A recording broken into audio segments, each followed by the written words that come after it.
strat and in playstyle and decision-making as a team, SK still doing the same things. Let's take a look how the picks and bans play out. Annie taken away for N-rated. We know he's still got Lulu to play with. Both of these mid laners favor the assassin, so I wouldn't be surprised to see Ari or further assassin bans. Let's run through this. LeBlanc taken away from ROCCAT towards Fox. Zed taken away from NukeDuck. That's 11 times banned in 14 games. Really been the target ban against NukeDuck on his side. I'm a little bit surprised about Annie. I don't feel like that's N-rated's best champion. It is definitely Lulu, and he often picks it over Annie as well, so I'm a little bit surprised about that one from ROCCAT's side. 2 jungle bans we obviously talk about here on 5.4, where Jarvan has received a few nerfs. It's about Nidalee and Rek'Sai, the 2 top-tier junglers in Europe. With them banned away, Lee Sin comes in suddenly for Jankos, feeling that's better than the now nerfed Jarvan. Well, first pick for Jankos. He has played that 4 times in the past. Not the greatest of statistics, but he's going to be a comfort pick. It's going to go get to champion he's been playing many times. We just said before how if ROCCAT wants to do standard lanes, they need a jungler who can really make plays in the laning phase or early on.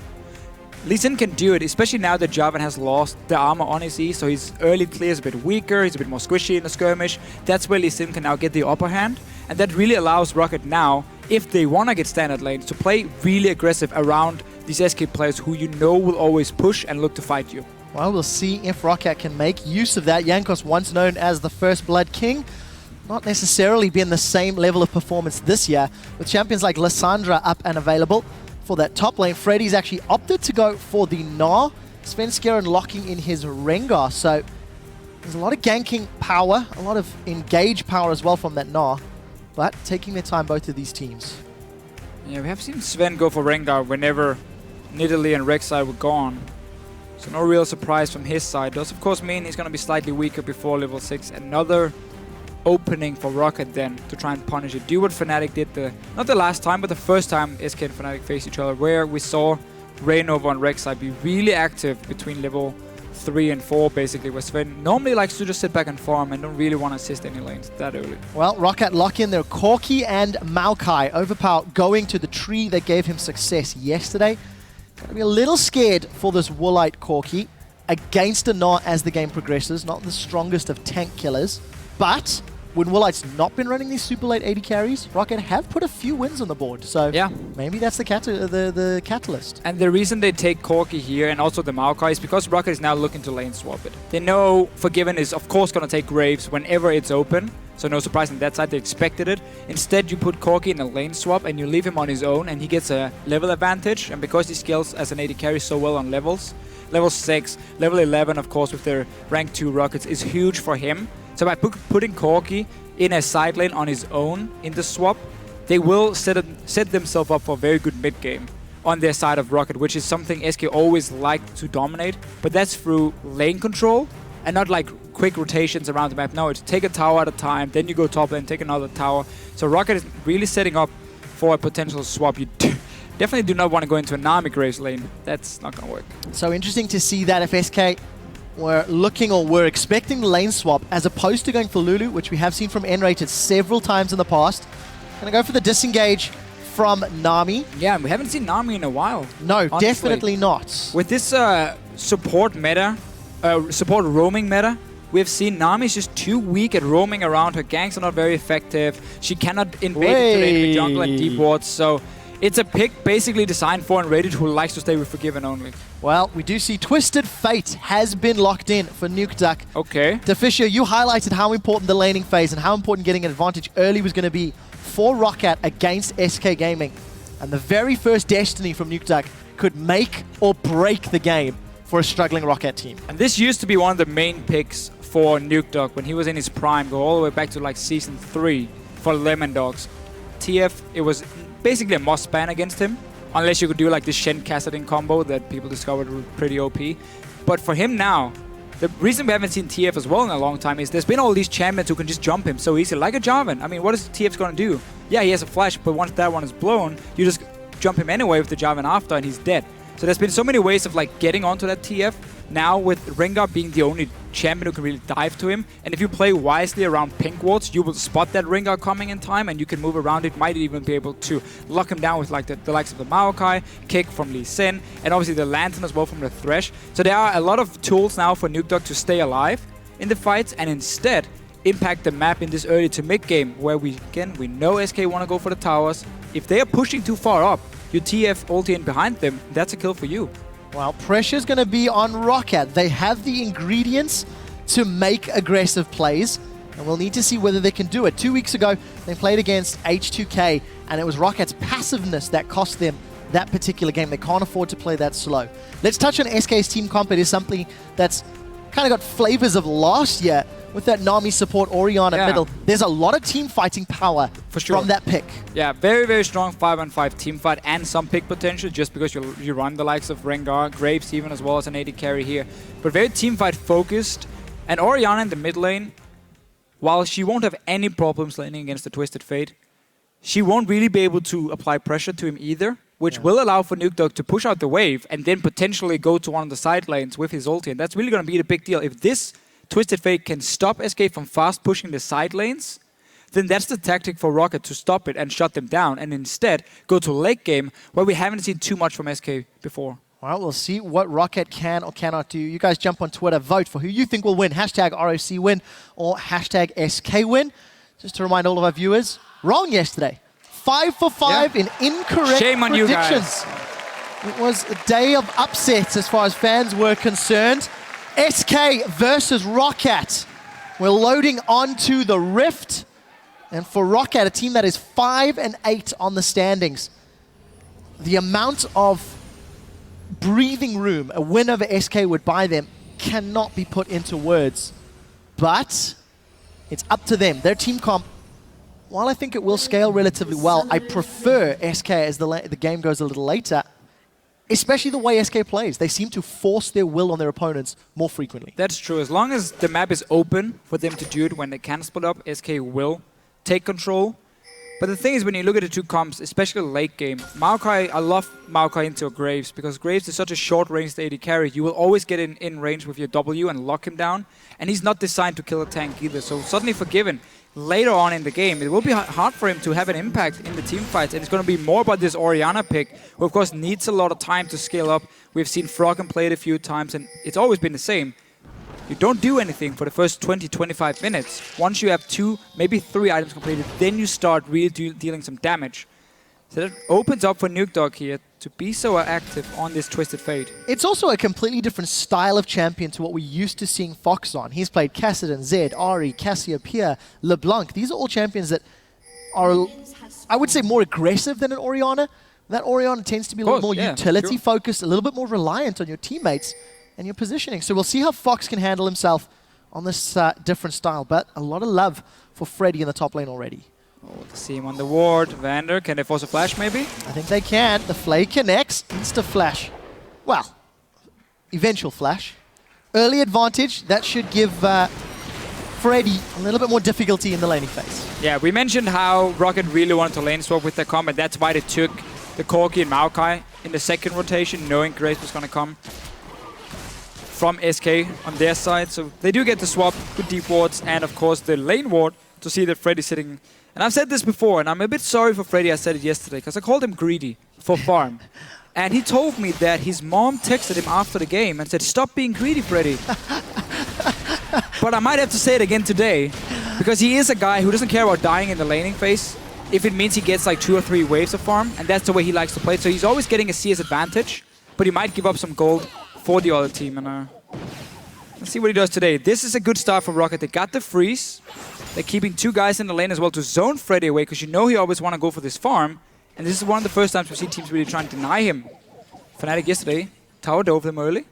Did work out, but he kind of returned to the lane after a massive fight. In this case, they're just freezing him off at the moment. Well, Deficio, I hope you don't get Freddy in trouble with his mom for 2 days in a row. We'll see how he handles himself. 0 CS to his name yet. Vander doing a good job at keeping Freddy away, but Enrated's come to back him up. Just like we saw yesterday, the top laners were in trouble. He's touching the fact that Forgiven, solo in the bottom lane, not against anybody for the time being. Yankos is in his jungle, buddy system with Overpower. They've been holding hands, clearing out the camps. And it's very good Enrated showed up in this top lane because obviously there's nothing for him to do in the bottom lane. Forgiven is on his own, as you mentioned before. And it now allows Freddy to move in and get some farm, but he has no flash, remember, from before. And 4 guys from ROCCAT showing. Oh, Enrated flashes into the death sentence. I got a little more excited than I needed to, Deficio. No kill threat there, but good shot from Vander. He's on the board. Concern for ROCCAT is you can't dive onto the two guys from SK when they're standing here. So they're doing the right call. Just send Overpower down to the bottom, and you know Forgiven is on his own, because you can see Unrated in the top lane, and obviously the jungler is not going to sit there randomly when you're teleporting to the tower. So Overpower went top first, sacrificed some farm to set up a potential gank. As soon as that failed, he went straight down to the bottom lane. So he should be able to stay even in terms of XP. We'll just be slightly behind in farm because Forgiven is fairly strong on this Graves and can zone him a little bit. Well, Woolite and Forgiven farming up well. Fox has already got himself an advantage in that middle lane. Nukeduck with those utility summoners. Down 15 CS at 5 minutes, before 5 minutes, which is quite a fair amount. You don't really want to get into auto-attack trades against an Orianna. That Orianna passive makes life very difficult, and you can see how defensive Nukeduck's playing. It's always been the thing with Twisted Fate. He never really won any lane matchups. He was more just very good at farming and very safe, because you can farm with your Q, you can stay far back, and you could even rotate your pick and card. And then once you go in for the last hit, if he wants to trade with you, you just pick the stun card, stun him, and you walk away. So you can always play the lane really safe and just wait for your ulti, and then you make plays on the other lanes instead of your own. But obviously he shouldn't fall this far behind. There's been a bad trade from Nukedog, or maybe missing some CS. We didn't get to see the mid lane because there was all the action on top. Well, we'll keep an eye on how it plays out from here on out. See what Nukedog can do to pull himself back into it. I think a lot of ROCCAT's early game will hinge on Nukeduck's ability to impact the lanes. One thing we didn't touch on is just how good a Twisted Fate could be against SK. Because if SK go back to a limited warding, heavily aggressive farm game, there's going to be a lot of opportunities for Nukeduck to get behind members of SK. SK like to push the waves over and over. It's probably the reason for the pick itself. First time we see, I've heard Nukeduck talk about Twisted Fate a lot, but he didn't want to pull it out because there were too many bad matchups for him in the like between the mid laner and jungler, because it was too easy with like double CC and lock him down. Rengar still needs level 6 before you can see any ganks on the Twisted Fate. But what SK Game has done here, early on they sent in rated top lane to secure some farm and levels on Freddy. Now that they feel he's strong enough on his own, he's gone back to the bottom lane so they can start pushing in. This is what SK always like to do. Oh, Fox has caught Nukeduck, but there's support coming in. Here's Jankos and Sven. Ignite is burning away. One more auto attack. That might be first blood. Wow, you got him. Nukeduck is down. Fox and Sven set their sights on Jankos. Fox, with the aid of the jungler, not even needed. One-on-one's Nukeduck. Yeah, and Nukeduck, he saved both his summoners here. Thought he was safe. Or at least played it too aggressive, didn't flash away. This is perfect for SK Game. You get a kill on Orianna, first of all. Normally we just see a sit and farm. And you got this bot lane tower like you want to do, because you now swapped and rated back down, and Forgiven has been so strong on his own. So this is a perfect start now for SK. 20 CS advantage and a kill to Fox. Did not expect that for that lane matchup. Orianna versus TF. Thought it was going to be a lot more of a farm fest. Nukeduck just very concerned if you look at that player camp. Not the most comfortable. So 7 minutes on the clock. SK have already got a tower and a kill to their name. Nearly 2,000 gold lead before they've even breached the 10-minute mark. This is not what ROCCAT were hoping for. And it's going to be difficult to come back. What SK is going to do now is going to go for the dragon, because you see the AD carry in the top lane.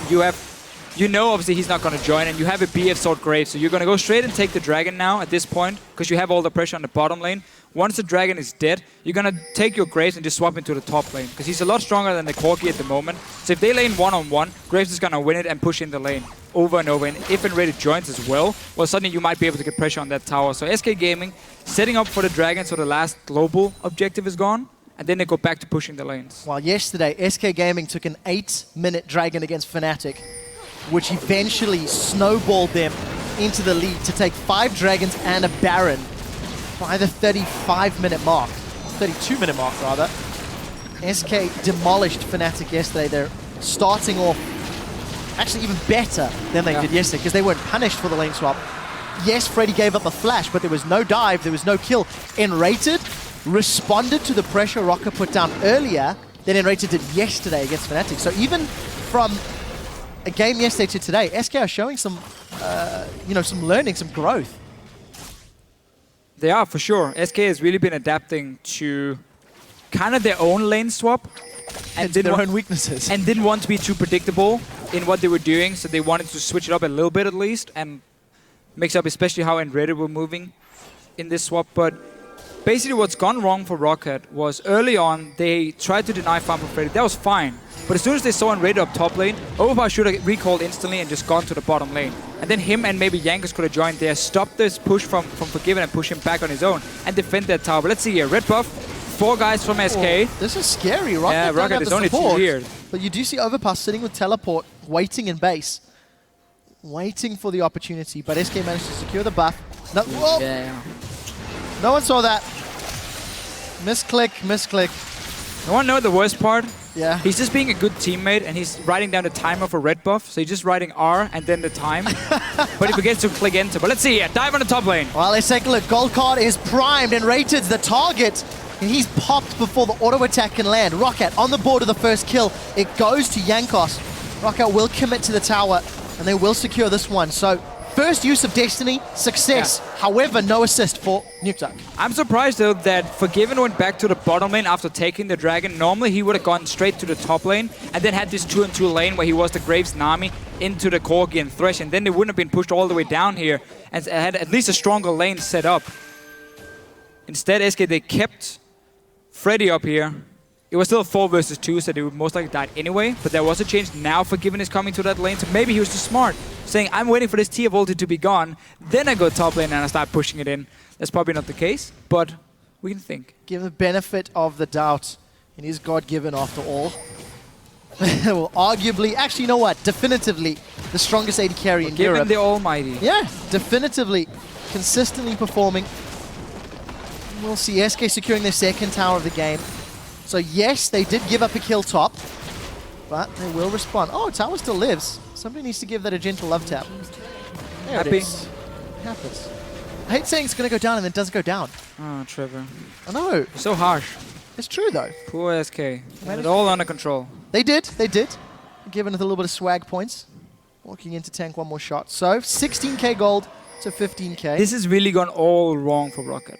Tell me why. Well, again, we've talked about it a few times how they didn't respond fast enough to go back to go down to the bottom lane with Overpower to have the one-on-one lane against Forgiven and potentially even send the likes of Jankos down or Vander if you want to leave your Corki on his own, because that's why you pick the Corki, so he gets that level advantage. Then you just put Vander and Overpower in the bottom lane once you see him ready to go top, or once he leaves the top lane, and you stop that push from happening and you defend your tower. You basically extend the lane swap and you don't allow SK to do what they're doing now, where they get a fast bottom lane tower, then a dragon, then they swap top lane, because again, they play Graves. He's one of the best AD carries on just one BF sword. And you won't be able to duel him, and that's why he can keep pushing down all these lanes. Well, Jankos is desperately trying to get onto this Bramble back, but SK Gaming not letting it go uncontested. Jankos didn't really have the support. He's decided not to run the risk. We did see Enrated and Svenskeren hanging around. Fisher, while you're right, the team decision and the reaction from ROCCAT hasn't been great. I want to give some praise to Fox. Yesterday, he 1v1'd Febivin. Yes, it was a fairly favorable matchup with that LeBlanc into Ezreal. Today, he basically 1v1'd Nukeduck. ROCCAT still with the fan vote. It is close, though. 52% to 48%. And SK get, what was it, about 50% of that tower HP? Yeah. Forcing middle. So, just like dominoes. Bottom, top, middle. SK... Always the same. Traditional, heavy, aggressive laning. Yeah, always pushing these lanes one by one. You kill them, and when you play Twisted Fate, if you start losing your auto turrets, the range where you can ulti suddenly becomes a lot smaller. Because if you're forced to sit back in your tier 2 towers, you won't be able to reach further than probably the river. And that means suddenly if someone is having a fight in, let's say, the top lane, it's going to be tough for you to get up there in time and join in, because you have a lot less room to work with. You basically get pushed into a corner when you play against SK and they get these outer turrets fast. And suddenly your mini-map just shrinks. It becomes so much smaller and you have only 2 towers to wait for. You can maybe, if you're lucky, get 1 jungle camp, but you might not even be able to get it if SK is just keeping the pressure on you all the time. So you suddenly don't really have a lot of room to make plays on, where SK won't be able to react in time. Even against the Twisted Fate ulti, SK should be able to move from the likes of a mid lane to the top lane in time to turn it around. Well, we'll find out if SK can make that work. Destiny is available for Nukeduck. Got himself a needlessly large rod, as well as the makings of that Morellonomicon, so he's going to have a lot more burst than the previous ultimate usage. But they need to find a lane, they need to find a target that they can jump onto. Freddy doesn't have a lot of MR, despite having 1,600 HP, and But what a setup. Praise to Freddy here. SK Gaming are playing around where Forgiven is on the map. He's now on the bottom side, which means all the wards gets invested on the bottom side, because that's where you're strongest. That's where you can make the plays.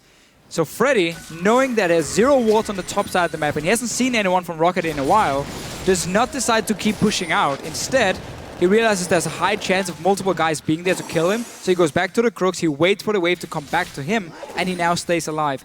Yesterday against Fnatic, it was him who kept pushing up lanes and got killed by Reynolds a few times because he did it. Now, changing it up, Freddy is no longer greedy. Well, not today. Well, not today. Not CS with his opponents. And we do see SK with all of that control in the bottom lane. And the early advantage, going to secure their second dragon before 14.5 minutes. So Fisher, you touched on how SK play around Forgiven. They did the same thing yesterday as well. Once they got those towers, Forgiven was pushing down and SK were investing their vision, was investing their resources. Hey, it works. When you got a guy. Yeah, it's almost like it's the strategy. Yeah, definitely works out in their favor. It is the reason they're the #1 team in Europe at the moment after beating Fnatic yesterday.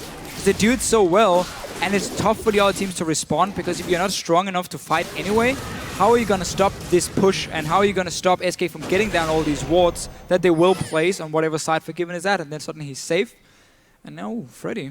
Sunfire came first. Yeah, touch on some of the other items. Warlight's got that Trinity Force completed, Morella Nomicon, as well as Rod of Ages for Nukeduck and Overpower. Forgiven working towards. That's how you farm, edge. by the way. You ulti the wave and then you buckshot, and that's it. Now you're done. I wonder if that means we're not going to see anything happening for the next few minutes in SK's playbook. Yeah, I think you're right there, Trev. Don't know what gives it away, though. No, I'm not sure.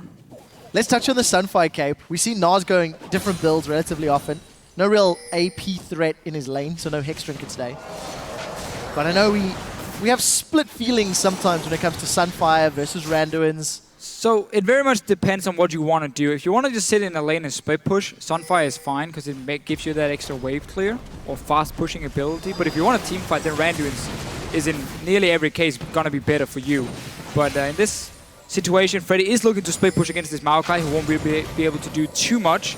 Sven, on the other hand, he's not looking to split push, he's looking to kill someone in the bottom lane, and Yanker's waiting as well. Well, nobody's engaged yet, but I love the idea of a Rengar being sped up by a tidal wave and the potential of Orianna Dissonance in there.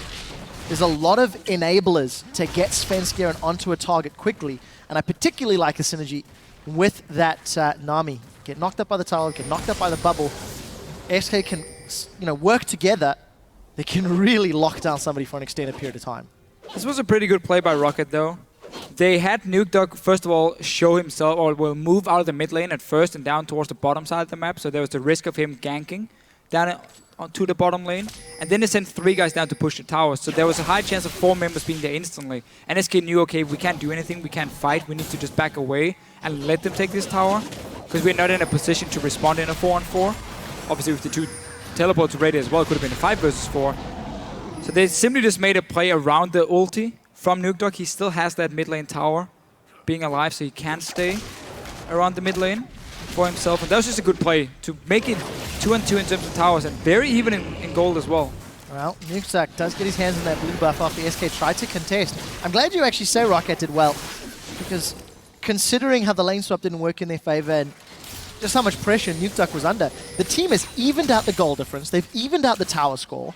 They do have a kill on their board, and SK is still unable to take that middle tower. Yes, they've not committed resources in a while, but a few minutes ago, SK did have 3 members trying to push the middle lane down. So all credit to ROCCAT for slowing this game down and clawing back the gold deficit they've given up. It's been really good for Nukeduck that despite him dying, he could get that large rod on the first back, allowing him to basically instantly wave clear with his wildcards on the wave and just defend it on his own. Now, he will go down at some point. Once SK go for the real push, they will take that tower.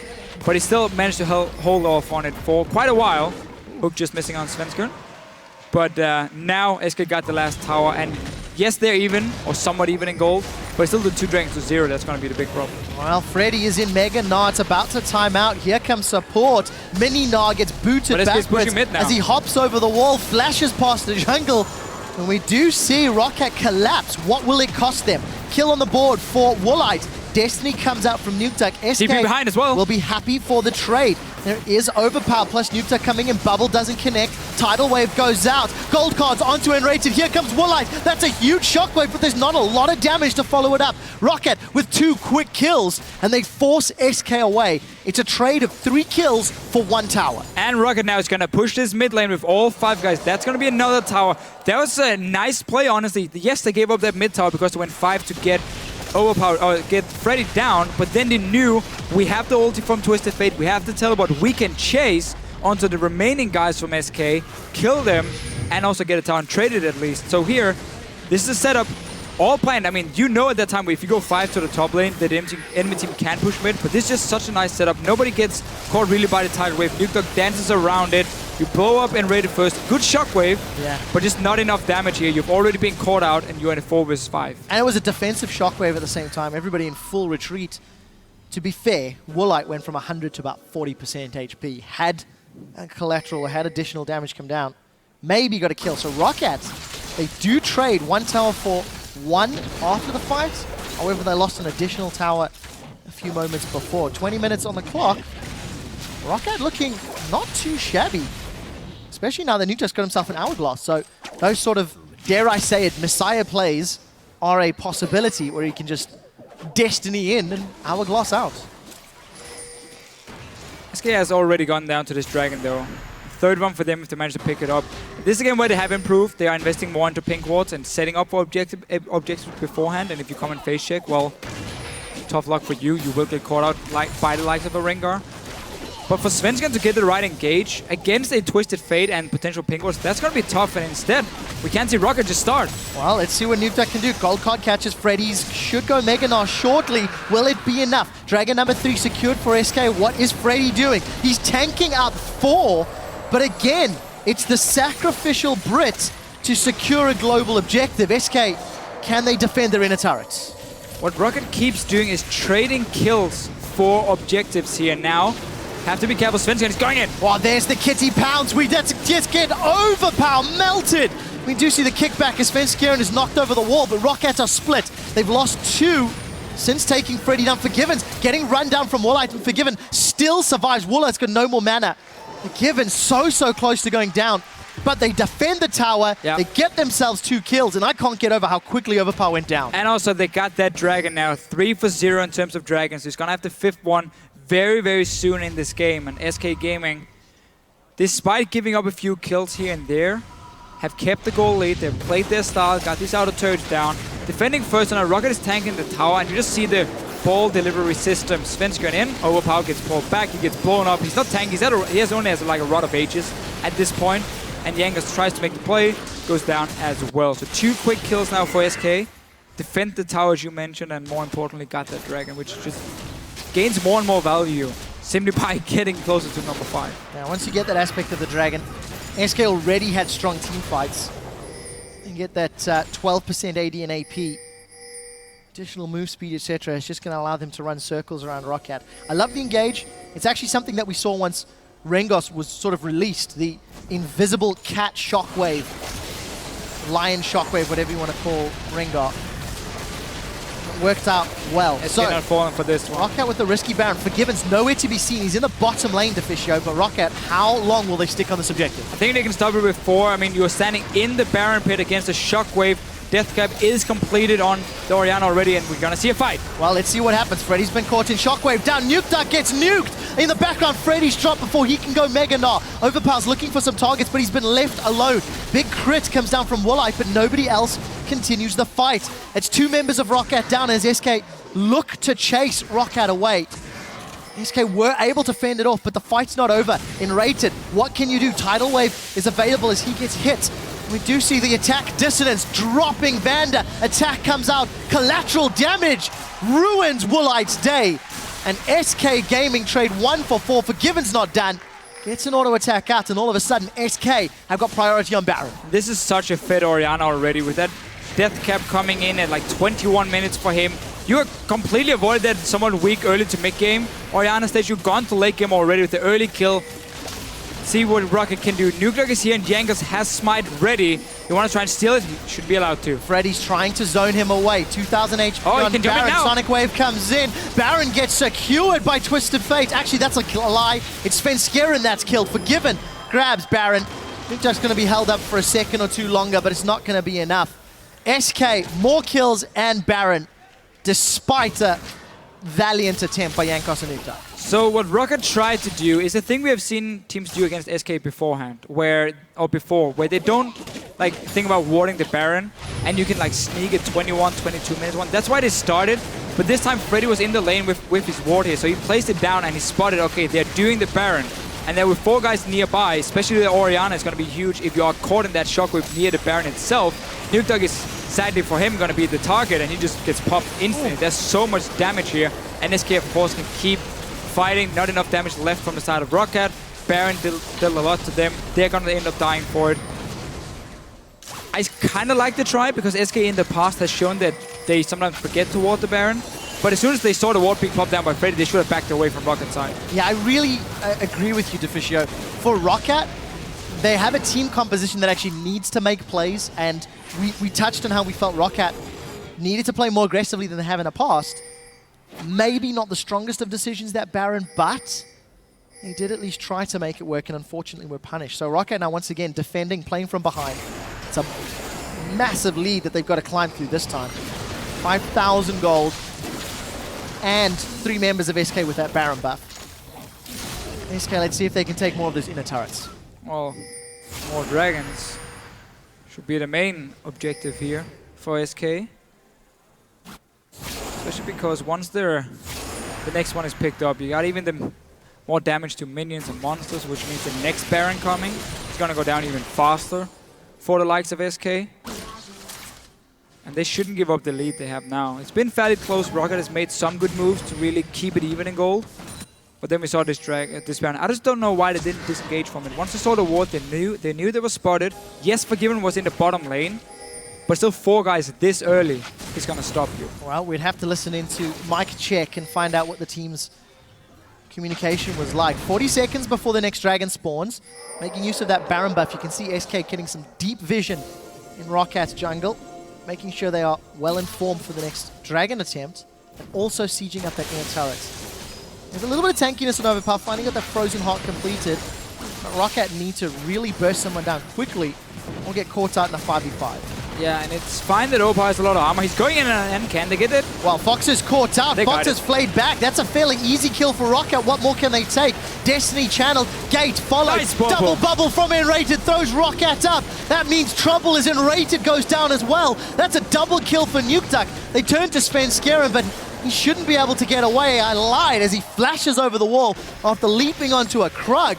ROCCAT get 3 quick kills. Potential on Dragon, but somebody needs to deal with Freddy. They got it. Nukeduck can defend. Just go to this Dragon. Don't allow SK to pick it up. They shouldn't be able to. Perfect play by ROCCAT here. You engage onto the fed target. You shut him down instantly. Obviously no outlast yet on this Orianna, so you get that 1 kill. And because SK were playing around towers instead of just securing this 4th Dragon, saying, okay, we're just going to wait for it to spawn, then we pick it up, then we look to go further on the map, then ROCCAT gets everything. That was jackpot for them. Yeah, it really was. All of that CC chained onto Fox. ROCCAT very, very clearly focusing down the main threat in that particular engagement. They're going to need Flash again, though, on Overpower before they can do it, because otherwise he will never be able to just walk in range. There's no Righteous Glory, there's no Talisman to speed him up. Unless maybe he can go for Home Guards and then try and teleport behind. I would really love to see that when you're playing Twisted Fate. You get Home Guard on your top laner, so you have 2 guys who can engage very, very easily onto the enemy team if SK tries to do what they did before. Because remember, SK has a fairly low range composition when it comes to sieging on a tower, so they will always be caught very close to ROCCAT's turrets and then be in a bad spot for a potential fight to start if we see like a teleport coming in or if we see the Twisted Fate ult. So interesting to Fisher. You know, after the Baron is secured, I felt SK might want to siege. You kind of highlighted their focus was going to be Dragon, and it was sieging that cost SK. They grouped in a lane, and it was the engage from behind with Nukeduck that allowed ROCCAT to clean up the fight. And if you go a few minutes earlier in the jungle, it was Overpower teleporting behind SK that allowed ROCCAT to win another fight. So for ROCCAT, It is a flanking maneuver. It is a, you know, multi-directional threat that they need to look to do, and we'll see whether or not they can find more opportunities, or if SK is going to be wiser. I mean, SK's still got a 4K gold lead, so yeah, they're still in ahead. charge. They got a 3 dragons, but the flanking here is another reason why Nami, as a support, has kind of fallen out of favor, because there's so many options now with these like teleport home guards, or junglers like Rengar maybe who can sneak in from the side and then jump you, where Nami's ulti is fairly hard to place properly to stop and engage. If we have the team engaging from 2 sides, Nami can only disengage on one of the sides. He has to pick, okay, do I want to try and shut down maybe the Twisted Fate coming in here with his ulti, or do I want to go for this Maokai who's teleporting from the other side? Because again, her tidal wave, it doesn't cover like a monsoon all the way around you. So it's tough for her to find the right angle to disengage for her team. And that's really something ROCCAT can use to get onto the Orianna, get to the Graves in this backline here and just blow them up. Hourglass is completed now though, so it will be a bit tougher this time around. We'll see whether or not Fox can find those targets. Shockwaves, maybe even more impactful than Twisted Fate's Destinies in team fights. Because we've seen what a 3000 elo Shockwave looks like, and we've seen what a 30 elo Shockwave looks like. And it really can be such a game breaker for your whole team fight. And look at the rest of the damage from SK. Yes, there is AoE from Graves, but it's mostly single target. Anyways, we'll get to that in a moment or two. Baron spawning in 30 seconds. SK had set up some vision in the pit. ROCCAT doing the best they can to clear it out. No upgraded trinkets with the exception of Vanda on ROCCAT's side, but on SK, Freddy has got himself that greater stealth totem. Again, he learned last week that it works out. It's pretty gold efficient. So go for it. Opal should do the same on his side. Then you run double sidestone, 3 sweepers, and you have so many wards at your disposal basically to, whenever you want to contest any kind of objective, you can completely ward up around it. Like SK can set up now. They're starting it. The wards have shown this Baron is being started. Twisted Fate coming in as well, and teleport. We're going to get a fight. Well, let's see whether ROCCAT can make it work.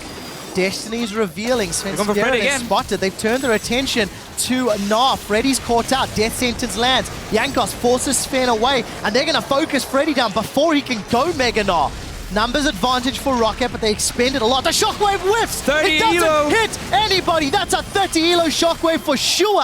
Svenskeren and the rest of SK trying to get away. The Flay doesn't connect. This is turning into a comedy of errors as not a lot of abilities are catching, but ROCCAT have found the second kill. They're continuing to chase. Bubble throws up Woolite and Overpower. Nukeduck throws up the wild cards, and that makes it Rated go wild. Flash forward, the Tempest, the Cripple, the wild cards, another kill. Sonic Wave into Resonating Strike, and Jankos secures kill number 4. ROCCAT have clawed back the 6,000 gold deficit and are looking at Baron. And that was such a smart decision by ROCCAT. They were looking once the teleport came in and Nukeduck could pop his ult. They were saying, like, where are we going to go? Oh, there's a Gnar right now who's not even close to getting Mega Gnar. We can engage on him. He's fairly squishy at this point before he gets it. I know he's full tank, but we can take him down beforehand. They kill him. Sadly though, Forgiven is not going to let you just take a Baron for free. He will get an inhibitor for it. Overpower's going to look from that's not your gate, Forgiven, but you can dash through it if you like. Flashes over the wall. Overpower's chasing. There's a lot of armor and hit points. Ranged. Destiny's quickly becoming available for Nukeduck, but I think the movement speed of Forgiven and the support of Svenskeren will allow him to get out. Let's see if Nukeduck wants to go. Destiny thrown out. They're going for this one, Deficio. Gold card connects. Wild cards do not. Overpower jumps onto Sven. There's a teleport from Freddy. Over-aggressive play from ROCCAT. Will it work? The Death Sentence hits. Vanders held Svenskeren in place, and Overpower is tanking up SK Gaming. Sven's managed to flash away from the backline as Overpower gets cold. The flash, the Overpower does get killed. Woolite gets killed. There's too much happening to Fisher, and Svenskeren, he's stealthed up. Showing himself. There we go. He will get caught out. It's not done yet. Wow, SK are now chasing ROCCAT. They're in trouble. They've got no inhibitor. There's minions in them pushing down towards the base. Fox forced to Hourglass out. How far can SK go? They don't have Forgiven with them. Freddy's going to carry on the chase. I look forward to hearing how you break this one down to Fisher. But Freddy's going to carry on. Let's see. Boomerang slows Jankos out, but he's going to ward hop over to the red buff. Mega Gnar throws the boulder. Jankos, Sonic Wave. Just take the dragon, Freddy. Are we going to crunch over? Freddy's just going to throw the rock, and SK grab dragon number 4. So, I got confused and tongue-tied.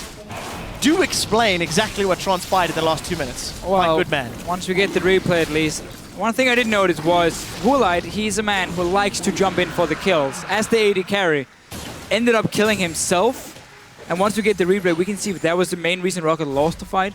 They went very aggressive first. Teleport came in from SK as well. A lot of chasing back and forth here.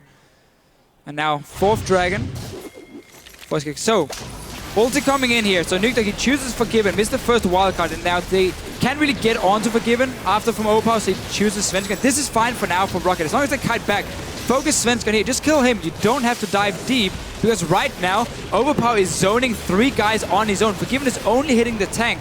Just kill Svenskeren here, and then you can start backing away or looking at what's the next target. Once overpower dies, though, Woolite thinks that he wins the fight by killing Forgiven. That's not how it works. You still have to deal with this Orianna, and now your AD carry is gone for no reason. If you just focus on the Rengar itself, back the way you would have been 5 versus 4, and would have been a very different fight for ROCCAT. Instead, SK Gaming, especially with an extremely fed mid laner, can play the fight. Yeah, props to Enrated landing bubble after bubble as they chase through to punish ROCCAT. Forgiven was out of mana as well. He wouldn't have been able to chase anything. He would have been forced to basically say, okay, unless you guys are standing right in front of me so I can auto-attack you, that's the only way for me to deal damage. And yet Woolite decides it's better for him to trade one-on-one between him and Forgiven. Definitely disagree on that one. Well, I think you have to ask questions of Woolite's positioning. We've definitely been saying it over the last few weeks. He got the kill. Decision-making in this case. He got his man. He did. This one was more decision-making. Okay. Saying, okay, I'm going to jump in. 1 versus 4. I don't care. I'm going to kill this guy. Worth. Maybe he just want to ruin his KDA. I don't know. Worth. 3-2-3. Woolite 5-2-9. We're at 35 minutes on the clock. The gold that SK had earned themselves has been once again melted away. ROCCAT are even. They're 3 towers to 5. The only scary thing is the next dragon is dragon number 5 for SK Gaming. And truthfully, SK have had much better control of the pit. Around the dragon for sure, yeah. But the thing for ROCCAT is, we have seen it a few times already this game. When they're the ones deciding the fight, I mean, that's always the problem about a Rengar. Rengar is great when it comes to creating picks and like setting up kills for your team, but he's horrible if you engage onto Rengar. He doesn't add anything. Or then maybe he can try and jump from the bush and lock down an AD carry, but it's super hard for him to do, and he's still, despite building tanky, a fairly easy target for a late game AD carry to kill. So, what ROCCAT can do is if they're the ones starting it through teleports and the Twisted Fate ulti, they can easily choose the targets. Let's say, oh, is there a Mini-Gnar who's not even close to Mega-Gnar? That could be our target if Freddy's split up from the team. Or can we get onto the back line and then also eliminate what Svensson can do on Rengar by simply starting the fight yourself? So ROCCAT definitely has the tools to keep winning. Yeah, it's something, we haven't really touched on too extensively. It's just how Nukeduck's Ultimate Destiny will reveal Svenskeren when he goes for throw the hunt. He's going to reveal Stealth Champion. So yesterday, we saw SK play around pink wards to effectively counter over Reignover's Rengar. Today, ROCCAT have the tools to counter Svenskeren, but it's been more ROCCAT's aggressive plays to claw back what SK has done. And SK, I think they've lost their momentum. With the exception of Control of Dragon, SK are not necessarily as in control as they were during the laning phase, during the first 10-15 minutes. Well, we normally don't see SK go to late game. It's all about winning in mid game for them through lane pushes and not straight up team fights. But we'll have to in this game, and we mentioned how Twisted Fate ulti can spot the Rengar. The counter, it's called Banshee's Veil. It's now been picked up by Svenskeren. It will basically block the ulti from Twisted Fate, so you don't get vision on Rengar himself. Then pop the Banshees. So that is going to be the answer for Svenskeren if he's the guy looking to start the fight. But he can still get collapsed on fairly easily. You just jump down as a TF, and if you do have to time your wildcard first, pops the Banshee, then you throw your stun after. Well, look at that goal graph. SK managing to climb themselves in the lead ever so slightly, and then lose it, and then ever so slightly lose it. As it stands, there's only an 800 difference. So ROCCAT, this is ROCCAT from the beginning of the split, where they would dig deep, where they would drag games out.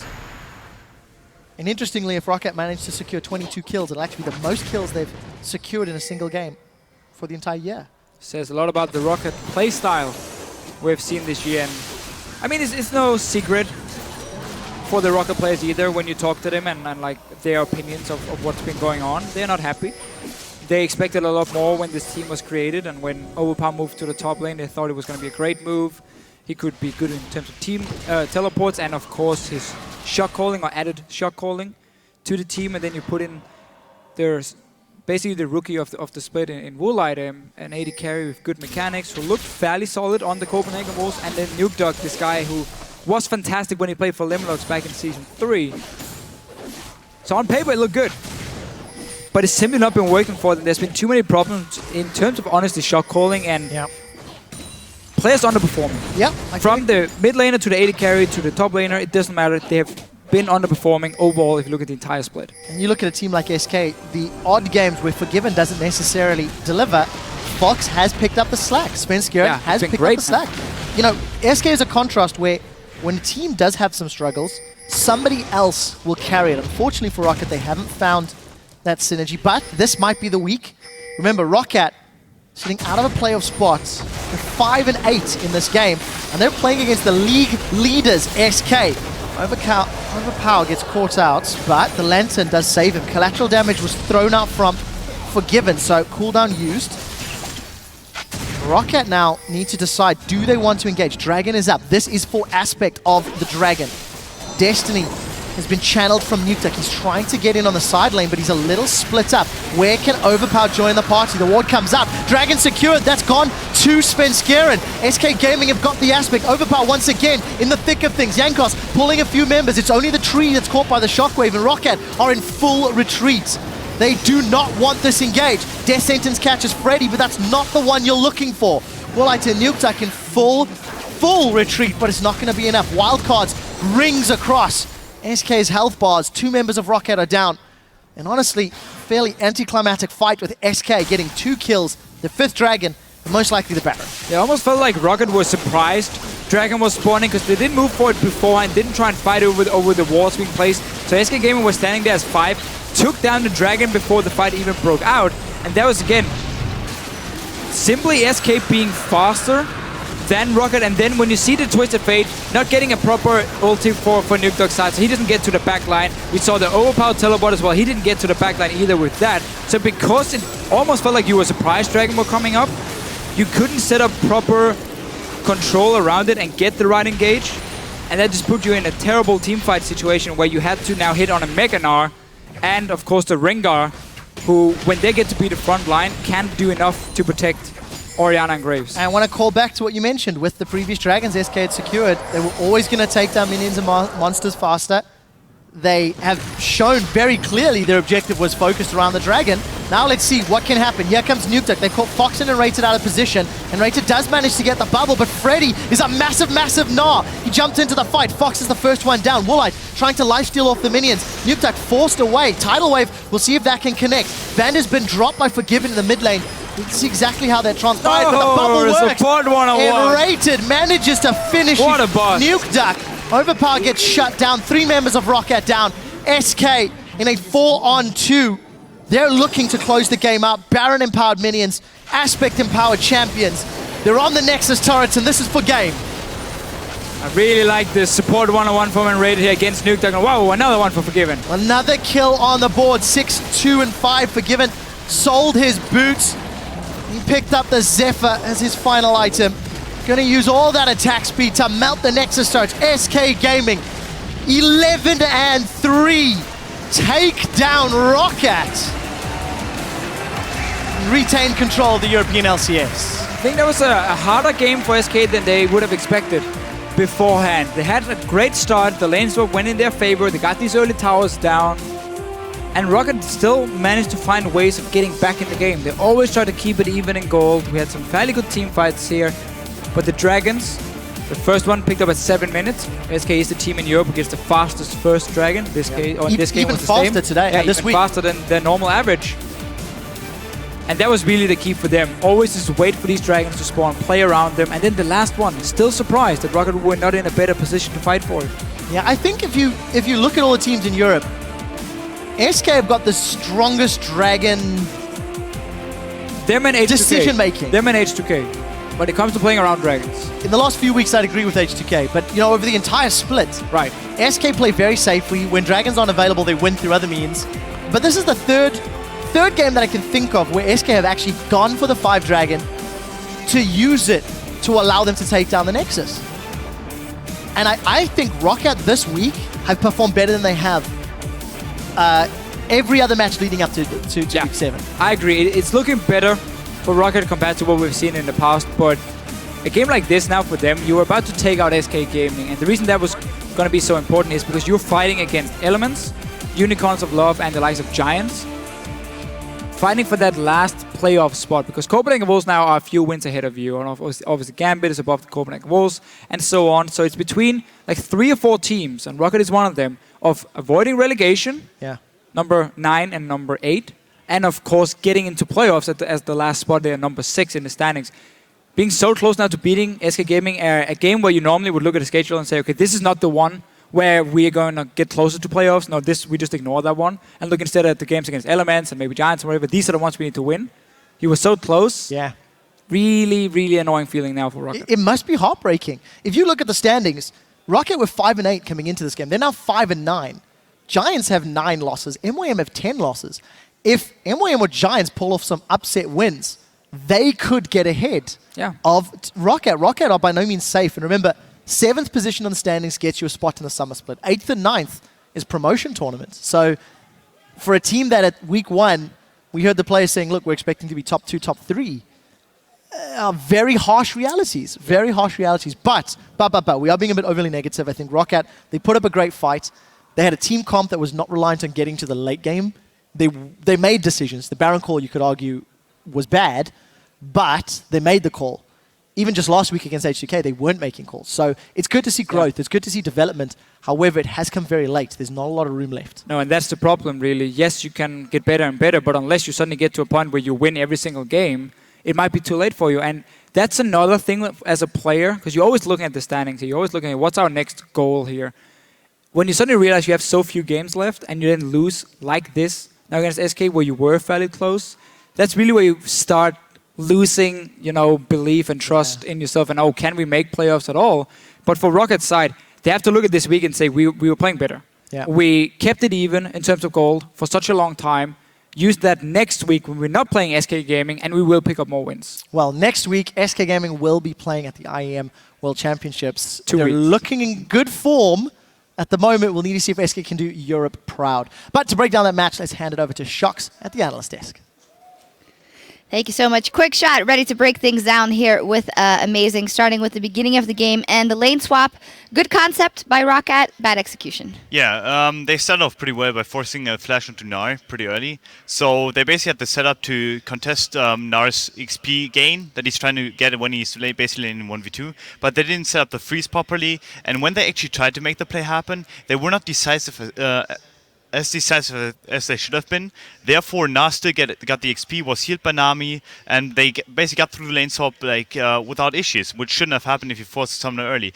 And Forgiven was able to free farm bottom. They didn't catch the wave early enough, which should have happened too, because Maokai had TP, could have even walked bottom, then keep your TP priority for a potential top gank, top dive, whatever it is, which they did in the end, but it was way too late, and they should have made those plays happen earlier, and they missed those opportunities. You said also that you're generally just not a fan of the XP sharing in the top lane. Was that a fault by SK, and were they actually lucky that ROCCAT didn't capitalize on it? I'm not a fan of that, because I think if you're basically 2v2 laning with your top laner and support, you're basically setting yourself up for an XP deprived top laner, even though he could potentially even get XP in the 1v2, which he got earlier. So he should have just based, take the hit, and then go, because the freeze was actually set up at some point for ROCCAT, so the wave was pushing into ROCCAT 24/7 anyways. So Nami being top didn't help as much, but the concept worked because ROCCAT was unable to punish it, and they did a good job in the end. There's 2 things we can always count on. Forgiven was getting farm, and SK was getting dragons. Yet ROCCAT in the skirmishes mid-game did come out on top, even though SK with that Orianna had a very good team kind of comp. Yeah, the thing is that SK played pretty greedy. So did ROCCAT at times, and that's why they got punished pretty hard. But the initial fight, which basically got ROCCAT ahead for short term, was that they greedy dominate, and after Freddy already got caught top, you have to make the sacrifice. If someone gets caught, you cannot go aggressive versus a double TP, which they had in TF and and then Maokai, they both TP'd basically behind them and allowed for a chase, which SK should have seen coming, but vice versa, ROCCAT returned the favor and did the same mistake in mid, where they just overextend, walk into the turret more or less without any minions with them, and basically get shockwaved and die there. You said it turned into a game of greed, and we actually have 2 replays to exemplify that. Let's get the first one up on the screen. They're both around Baron, as that was instrumental in this game. Talk us through this one. Yeah, basically, ROCCAT just randomly starting Drake, Nash, I mean. They saw Forgiven bottom, hence they went for the play, but the thing is that you can't do that in a versus strong 4v4 or 4v5, which SK has as long as they stay as a ball.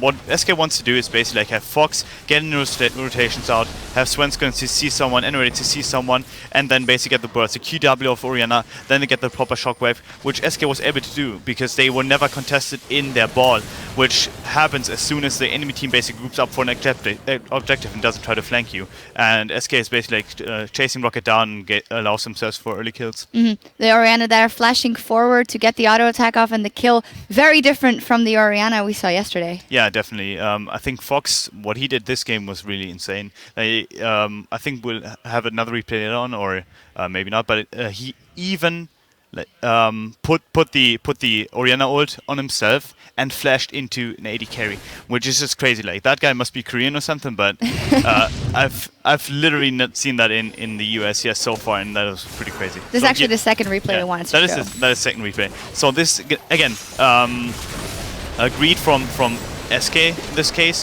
where what they basically do, they put themselves into a situation where they were at Nash, and they didn't respect that Gnar could be collapsed upon before his passive procs, because like TF is able to TP on him, and they can basically collapse on him and one-shot him. So ROCCAT is able to one-shot the Gnar and allows themselves for another chase, which sets up for 2 kills now. I think they're gonna get a third. Yeah, in a fourth basically on Fox with the E flash of Junkers, which is also mechanically well executed, and that's basically it. It was a game of greed, and in the end, SK's greed was lesser than ROCCAT's.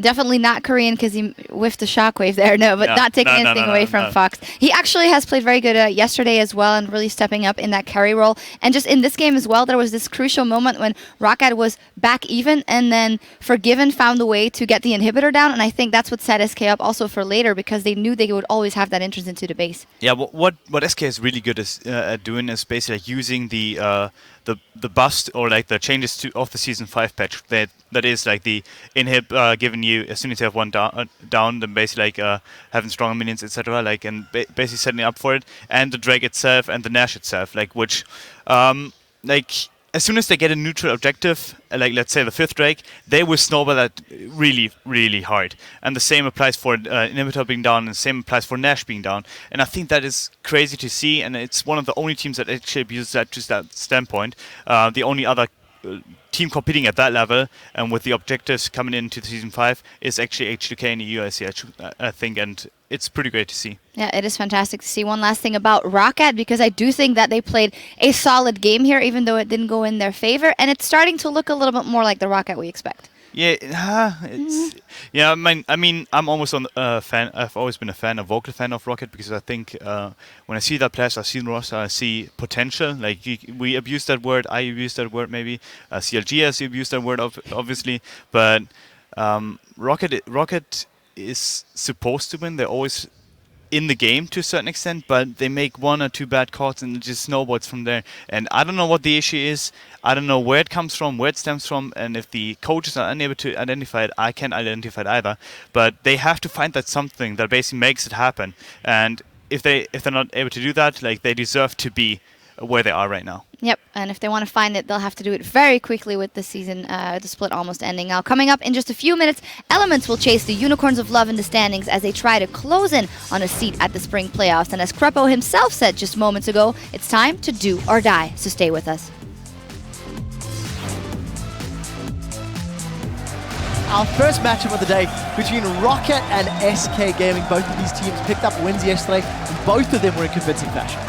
Tidal Wave goes out, gold cards onto Enrated, here comes Woolite, that's a huge shockwave, but there's not a lot of damage to follow it up. Kill Ori, kill Ori, kill Ori. Yes. Keep fighting, guys, keep fighting, I got ult, I got ult. Go, Graves. I got Rengar. Coming for Rengar, taking lantern. He's Rengar. Nice, guys! The death sentence hits! Vanders, Health Sven's going in place and Overpower is tanking up SK Gaming. Sven's managed to flash away from the backline. SK Gaming have got the aspect. Overpower once again in the thick of things. Jankos pulling a few members. It's only the tree that's caught by the shockwave. SK Gaming retain control of the European LCS.